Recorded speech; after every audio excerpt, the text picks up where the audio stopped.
One day after 4 people are found murdered in a Guilderland home, the investigation just beginning and answers may still be a long way off. As for a motive, some sources close to this case tell me they do have one working theory right now, and that involves illegal gambling. His father had a language barrier on the line. 1846 Western needs you to stage right now.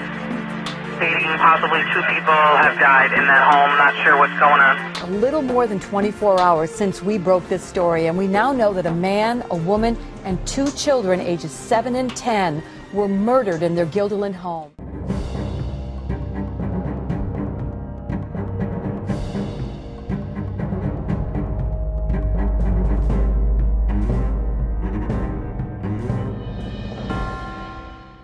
This is the reality of the brutal murder that shook New York's capital region. The barbaric killing of the Chen family is one case that, probably for a decade, remained unresolved in the capital region. A mother, father, and their 2 kids were brutally murdered. On the other hand, the case remained unexplained for only a few years, during which time no one suspected that a crime had even been committed. What went wrong? Who was behind the killings, and for what reasons? Join us as we delve deeper into the case of the horrible killings that shook the world, yet still searching for unsolved puzzles. Brief history of the Chen family. In the early 2000s, Hu Yu, in the province of Fujian on the southeast coast of mainland China, gave birth to Chen Jinfeng and his equally aged wife, Hai Yan Li. The couple immigrated to the United States. They made their home in the Guilderland neighborhood of Albany, close to a Chinese takeaway business run by Jin's family, where she was employed. In 2004, Anthony and Eddie were born, 2 sons, respectively. They went to the elementary school in the area. Subsequently, a neighbor informed the Albany Times-Union that the family seemed to have a reasonably regular existence, but just when their lives were supposed to be filled with happiness, something sinister happened to them. How the killing happened. On October 8th, 2014, at noon, Chen's co-worker at the King's Walk restaurant got worried since he had yet to show up for work or contact to let them know he would be absent or running late. On October 8th, 2014, early in the afternoon, Jin Chen's 39-year-old co-worker from Guilderland, New York, discovered Chen, his wife, and their 2 kids dead inside their house.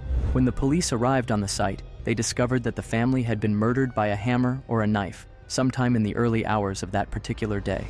The investigation was still ongoing as of January 2020. No suspects have been named. It was the state capital of New York's Capital District, the area around Albany, that saw its first quadruple homicide. Despite outreach to other law enforcement agencies in other major U.S. cities, Canada, and China, a significant amount of forensic evidence, including DNA, has been gathered but has not produced any leads. Additionally, progress has been hampered by linguistic, legal, and cultural hurdles. Additionally, investigators have also looked into connections to Chinese-American organized crime. There is evidence that the Chen family may have been involved in the human trafficking of undocumented immigrants from China and illicit gambling. They have also speculated as to whether the murders have anything to do with 2 other unsolved murders of Chinese immigrant families that occurred in the early 2010s in other parts of the United States. He discovered the deaths when he went to the Chen's home, which was located on Western Avenue, US Route 20, a busy 4-lane highway, half a mile 1 km away. His English was so poor that he had to ask a different co-worker, a Chen family relative, to make a 911 call on his behalf. Really working on this story, and we want to inform people that this is a really sad story, and we don't want things like this happen again. It's very horrible, and it shocked me in the morning when I heard about this story.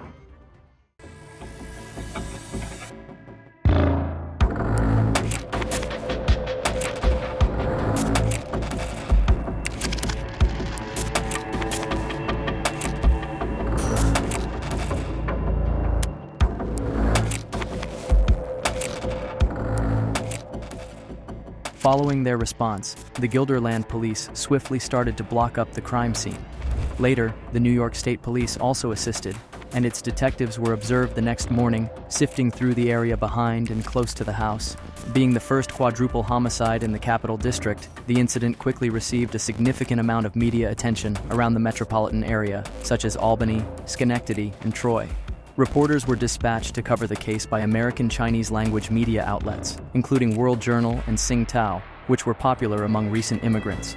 Relatives of the Chens gave interviews to Chinese media during a news conference in Chinatown, New York City, and it seems that the police were reluctant to provide information in the early stages of the case. In addition, Chen's brother reported to the reporters that the other family members were discovered upstairs, wrapped in a blanket, while his brother's body was discovered on the first level of the little cottage. He refuted an initial story claiming they had been shot, and then information surfaced indicating the victims had been struck with a hammer. Additional reports said they had also been stabbed. Normally a tranquil community, Guilderland was taken aback by the crime. Carol Lawler reported, and he indicated he had never seen anything as such before. It affected her considerably more because she had grown up in the Chen's neighborhood, as well as in the town. How in the world's name can anyone ever think of hitting someone with a hammer? This case has suddenly taken a dark turn. Let's relax and actually get to know how it happened.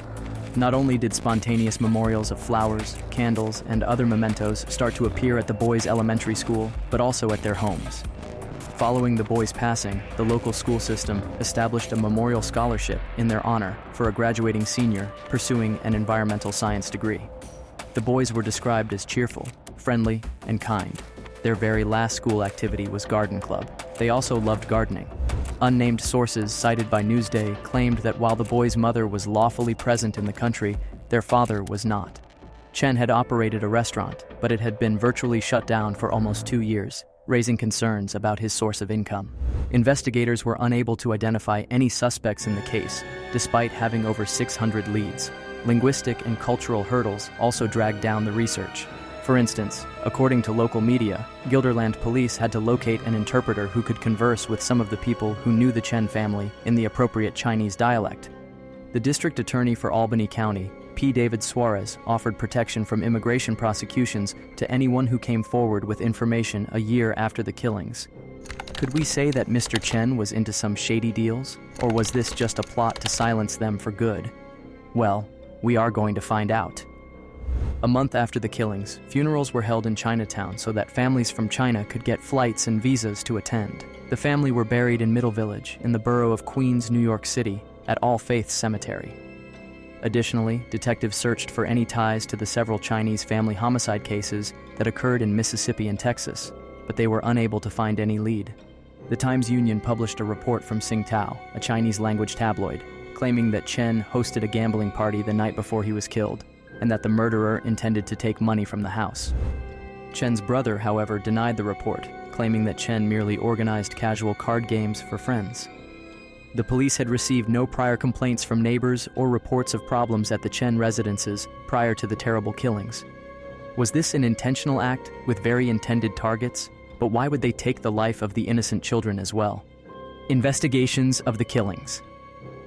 Subsequently, local law enforcement officers stated that during the initial 48 hours of the investigation, a critical period, the probe moved very slowly. District Attorney David Soares of Albany County later stated, "There were so many cultural impediments, language barriers, and an overwhelming sense of fear among the members of the local Chinese immigrant population that detectives attempted to talk to." This is one of the most complicated set of circumstances that we've ever experienced in an investigation. Albany County District Attorney David Soares says he believes someone knows what happened but hasn't come forward. He says this case is a challenge as investigators battle language and cultural barriers and work with people who are scared.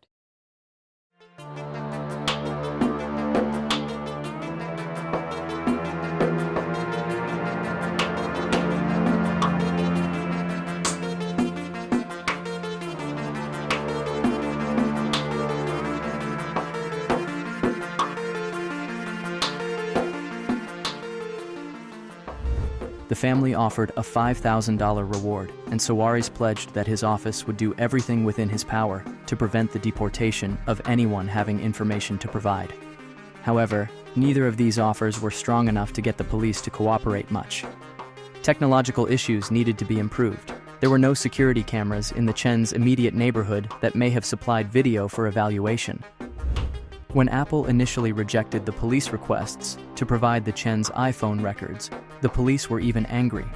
Though Suarez claimed their interactions with it set us back considerably, the corporation eventually complied. Furthermore, some information was obtained from forensic evidence, but not any particularly noteworthy leads. The victims' times of death were determined by the autopsies to be that day, between 3:30 and 6:30 a.m.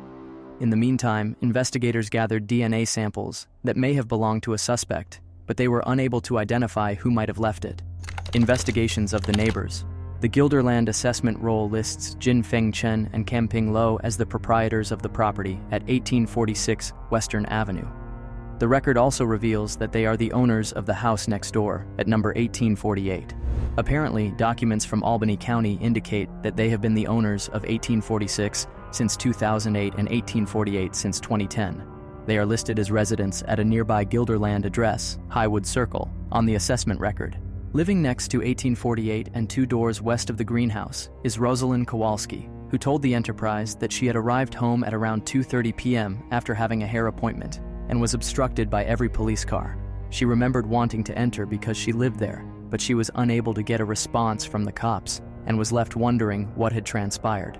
Having been a resident of the neighborhood since 1969, Kowalski expressed concern since she is acquainted with the kids that reside in the greenhouse located at 1846 Western Avenue. She mentioned that they had lived in the house right next door to her for 2 years before moving one house east. The top police officer, Lawler, announced that 2 youngsters, ages 7 and 10, had passed away without naming them. Kowalski claimed that the parents in the household didn't speak English and referred to them as Oriental. The children attended the Guilderland schools and had flawless English, she remarked. In the 63 years that Marie Kavanaugh has lived there, she claimed the neighborhood has changed a lot. Kavanaugh arrived at her residence, located at 1838 Western Avenue, as a young bride. There are many businesses now, she remarked, but there's no big supermarket like there used to be right down the street. She had no acquaintances in 1846. Regarding the rental property, she remarked, a lot of people lived there. It was a calm neighborhood, she said. A 43-year-old resident of 1839 Western Avenue, across the street from the Green home, whose parents had claimed they kept to themselves, has lived in the neighborhood. The opening of Crossgates Mall made a big difference, he remarked.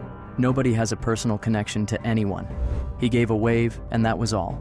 Robert Krunes, who resides at 1841 Western Avenue in a neat white brick home with flower pots flanking the entry, described it as a quiet neighborhood. He was raised in the neighborhood and was 52 years old. He remarked, I grew up right next door to where it happened. The people who lived in the greenhouse across the street from him were strangers to him. He claimed they didn't speak English.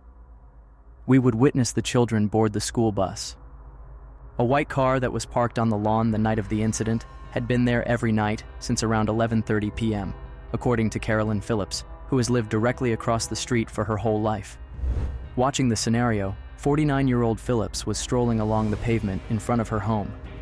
She reported that last year's Christmas party was hosted by her neighbors at 1846 Western Avenue. They remained silent. Only a little noise was made, she remarked. Why does that strike me? On Wednesday night, neighbors from the residential streets that intersect Western Avenue in Westmere strolled by 1846 to take a look at the situation and to try to learn as much as they could. On the corner, 3 women who live nearby on York Road were chatting. After receiving a text message informing her 10-year-old granddaughter that her classmate had passed away, Abby Levine claimed to have strolled down. Levine remarked, "We came down here in the hopes that it wasn't true." She was shedding tears. She turned around. There was no way Levine could determine who was dead. The town of Guilderland is tiny. These people live next door to us. Everyone is angry, Levine remarked. The group noticed that gossip was circulating quickly on social media. The truth is, we don't know more than you do, Guilderland School's Superintendent Marie Wiles said to the Enterprise on Wednesday night. We are aware that a terrible incident occurred in that home. Meanwhile, Weil claimed she had spoken with the Guilderland police, who will get back to her as soon as possible. To be able to support students and staff, we're going to be hopeful but are making plans for the worst, she remarked. Alleged criminal connections. From the start, there were claims that the Chens were engaged in unlawful economic ventures, such as money laundering, human trafficking, or illicit gambling in addition to or instead of operating the restaurant. Chen's brother disputed an early Tsingtao allegation that the family was killed by someone who had returned from a late-night gambling party at the residence to steal their big winnings from the event during the family's Chinatown news conference following the tragedy. He did acknowledge, though, that Chen had, in fact, frequently invited his buddies around for casual card games. Later, a World Journal reporter who was present informed the Albany Times-Union that she and her colleagues thought the family had more information regarding possible causes of the killings than they were willing to share with the public. A month after the crime, Newsday reported that state police had been posting bilingual flyers in restaurants and shops along East Broadway, in the Chinatown neighborhood that has become known as Little Fuzhou due to the high concentration of Fujianese immigrants living there. The flyers asked for information and tips.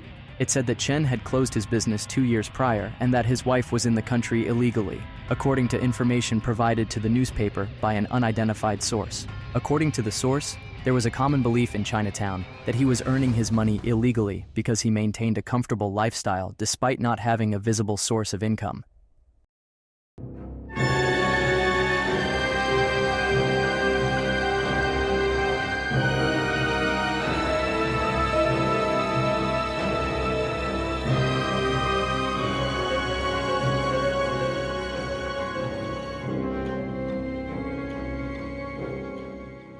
Nevertheless, Chief Lawler stated that her department was unaware of any evidence suggesting illicit activity occurring in the Chen's home or the one next door, which Chinese immigrants also inhabited. After the killings, the New York City Police Department, NYPD, started helping by looking into potential leads within its jurisdiction, and a week later, the Times-Union claimed that there was evidence to back up their assertions. Allegedly, Chen was involved in large-scale, unrecorded cash transfers that were used to pay undocumented Chinese laborers at restaurants in the Capital District, the New York City area, and beyond. He also provided transportation from Chinatown to their places of employment, as well as lodging in cities that were too far away for day trips by bus. A lengthy article in The New Yorker the week of the killings described this network, which was primarily made up of Fujianese, for whom the lack of economic opportunities back home is worth even low pay and long hours at restaurants in the United States. The author's primary source mentioned having once taken a day bus from Chinatown to Albany to work at a restaurant there. Subsequently, it was revealed that authorities had discovered 18 mattresses on the Chen home's basement floor, adding to the evidence that the family had engaged in the trafficking of undocumented workers. Could this be true? Could it be that their workers killed them brutally in order to escape? Additionally, investigators were investigating potential links to 2 other unsolved Chinese immigrant family murders that had happened in the United States in the 2010s. 3 members of the same family, a married couple and the wife's sister, were discovered stabbed in their D'Iberville, Mississippi home in 2011. This was the first event of its kind. Investigators there suspect the 3 were assassinated by professional assassins sent from New York City. All 3 were involved in running a family business. Later progress. Heading the State Police's Criminal Investigations Bureau a year after the killings, Scott Coburn reported that 600 leads had come in from various sources, which he thought abnormally low for such a heinous crime. Apart from the New York Police Department, NYPD, and the Federal Bureau of Investigation, FBI, which provided interpreters when needed, investigators had also contacted police departments in other Asian-populated North American cities like Chicago, Los Angeles, and Montreal, as well as Chinese law enforcement. Nevertheless, virtually little progress had been achieved, Suarez acknowledged at a news conference held around the anniversary of the Chen's deaths. The commander of State Police Troop G, which serves the Albany region, Robert Patnaude, restated previous appeals for assistance from the public in 2018, pointing out that occasionally, even seemingly unimportant and innocent information can solve a case. Although he acknowledged that it's certainly a theory, he was unable to confirm whether organized crime was responsible for the killings. Police in Albany, New York, issued a fresh appeal in 2023 for any information regarding a 9-year-old cold case involving the quadruple homicide of a family of 4. No motive, no suspects, no murder weapon. What happened to the family of 4 that was brutally killed in 2014? This cold case is almost a decade now, yet still no clue. 9 years after the tragedy, state police are still looking into the Chen family's murder. According to the New York State Police, they posted on their X handle that they are requesting help in solving this crime and that they are focused on doing so. The house was sold and then put back up for sale after the killings. This is indeed a startling case that baffles the authorities as well as the general public. We hope for the murderer to be apprehended and brought to book as soon as possible. What do you think about this unsolved case? Could it be that the killer is among the quadruple murders? Let us know what you think in the comment section below.